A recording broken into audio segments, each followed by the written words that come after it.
Happy Spooktember.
Hey guys, Alex here. Welcome back to another scary video. I am happy to announce that Spooktember is finally here. That's right, another year and more spooky topics to keep you up at night. For the first episode of Spooktember, we are going to be discussing something that I've been wanting to cover for a while now on my channel, and that is the disturbing meanings behind nursery rhymes.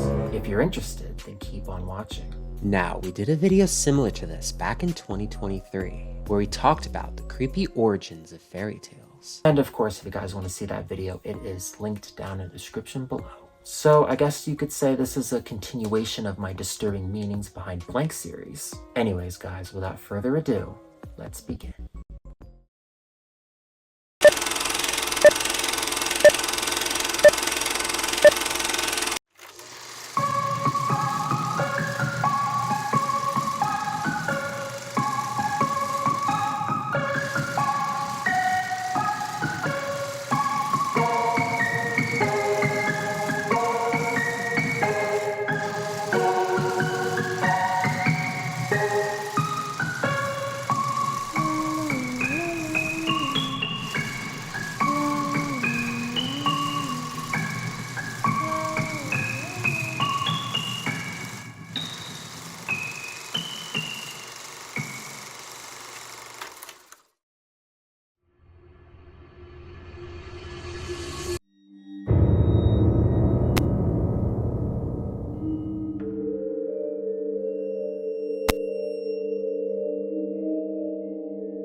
Nursery rhymes, aka Mother Goose rhymes, have been sung by children for centuries. On the surface, these rhymes seem normal, with death, disease, and despair.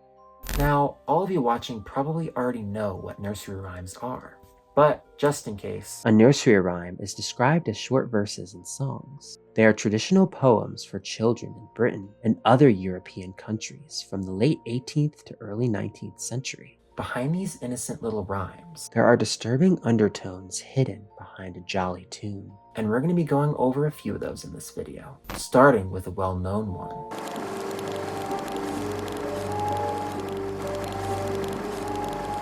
Ring Around the Rosie is a nursery rhyme that was often sung at playful dance practices in 19th century America and England during a time when dancing was socially discouraged. The rhyme goes like this. Ring around the rosy, a pocket full of posies. Ashes, ashes, we all fall down. There is also a dance that accompanies this rhyme.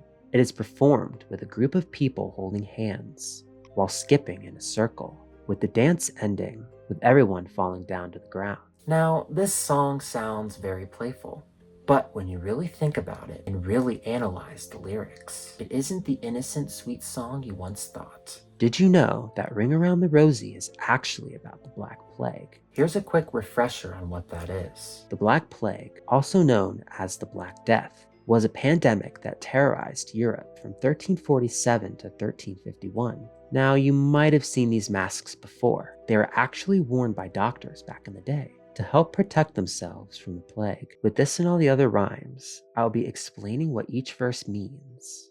Ring Around the Rosie is believed to be referring to the rash people would get on their skin from the disease. A pocket full of posies refers to the flowers carried to ward off the disease's smell. It is also a reference to the flowers laid at the graves. Ashes to ashes could relate to cremation. Morbid, I know. Speaking of morbid. And of course, we all fall down could be referring to the many people dropping dead due to the disease. Now, this is all just mere speculation, but when you really look closely at it, kind of makes sense. But hey, you make your own judgment.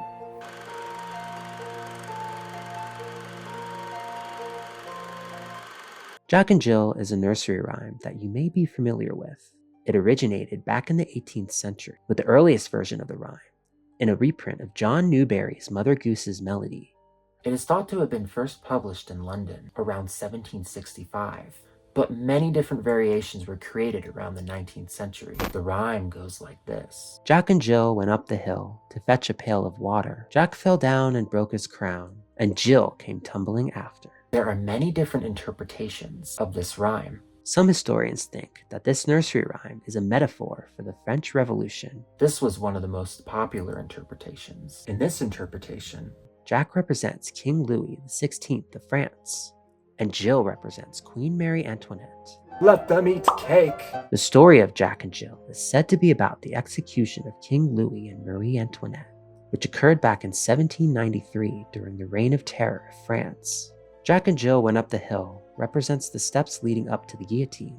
To fetch a pail of water doesn't really go with the story. It does have some history to it. Jack fell down and broke his crown refers to King Louis XVI being beheaded from the guillotine. And Jill came tumbling after refers to Marie Antoinette being beheaded as well. Pretty dark, right? Another representation of the rhyme that it is based off of King Charles I of England.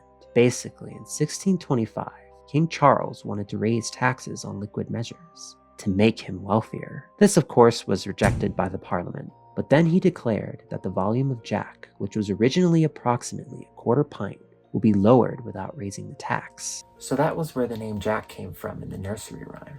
Okay, now you're probably thinking, what about Jill? Well, it is actually spelled with a G, but it is still pronounced the same way. The name Jill is a reference to the measurement of liquid. The verse Jack fell down and broke his crown refers to the lowering of liquid measurement. So a Jack in liquid measurement is a unit. It is equal to half a Jill, or 1/8 of a pint. That is more interesting than disturbing. I mean, taxes are pretty scary anyway, so... Anyways, on to the next one.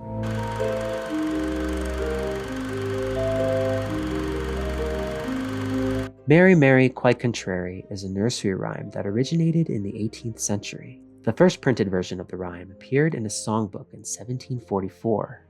Now, the exact origin is debated, but it still has a very creepy meaning. But before we get into that, here's how it goes. Mary, Mary, quite contrary, How does your garden grow? With silver bells and cockle shells, and pretty maids all in a row. Now, this seemingly has a nice tune and doesn't seem all that bad. But what if I told you that the nursery rhyme may be about Queen Mary I of England, who also goes by the name Bloody Mary? Yes, the same Bloody Mary from that game where you say her name in front of the mirror 3 times. Now, I have played this a few times, but nothing happened though. Queen Mary I was given the name Bloody Mary from the many Protestant dissenters she burned at the stake during her reign, which took place from July 1553 to November 1558. So back to the nursery rhyme. It is believed that Bloody Mary was the inspiration for this song. Let me explain. Mary, Mary, quite contrary may be referring to how Queen Mary was said to be quite contrary. She was notoriously known for doing the exact opposite of what she was expected to do. How does your garden grow is referring to the many gravestones of people who died at the hands of Mary. With silver bells and cockle shells represents, well, just look it up. And pretty maids all in a row is actually referring to the Iron Maiden, which was a medieval torture device that was used around that time. Yeah, pretty dark for a seemingly peaceful rhyme.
With this next nursery rhyme.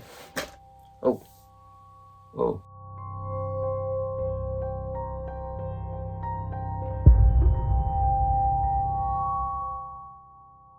So we're just gonna ignore that because it looked like it flipped. This next nursery rhyme, I thought I'd lighten the mood up a little bit.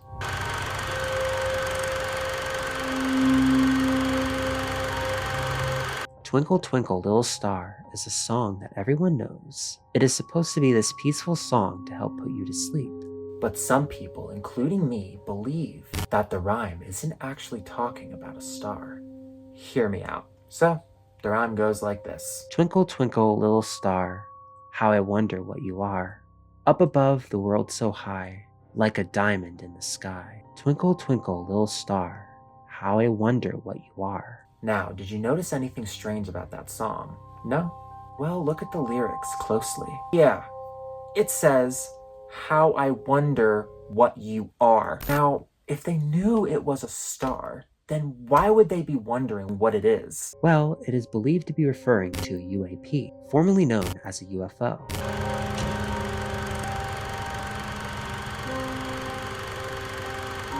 Peter, Peter, Pumpkin Eater is a nursery rhyme that originated back in 1825, with its earliest appearance in a Boston publication about nursery rhymes. Peter, Peter, Pumpkin Eater goes like this. Peter, Peter, Pumpkin Eater, had a horse but couldn't keep her.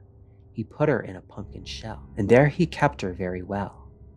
Peter, Peter, Pumpkin Eater, had another but didn't love her. Peter learned to read and spell, and then he loved her very well. It is believed to be about a man who had a wife who was unfaithful to him. This is a little dark, so hold on tight. It is believed that the rhyme is about a man who had murdered his wife. The pumpkin shell is believed to be about the man burying her. Now, there is another interpretation of that line, but you can look that up yourselves.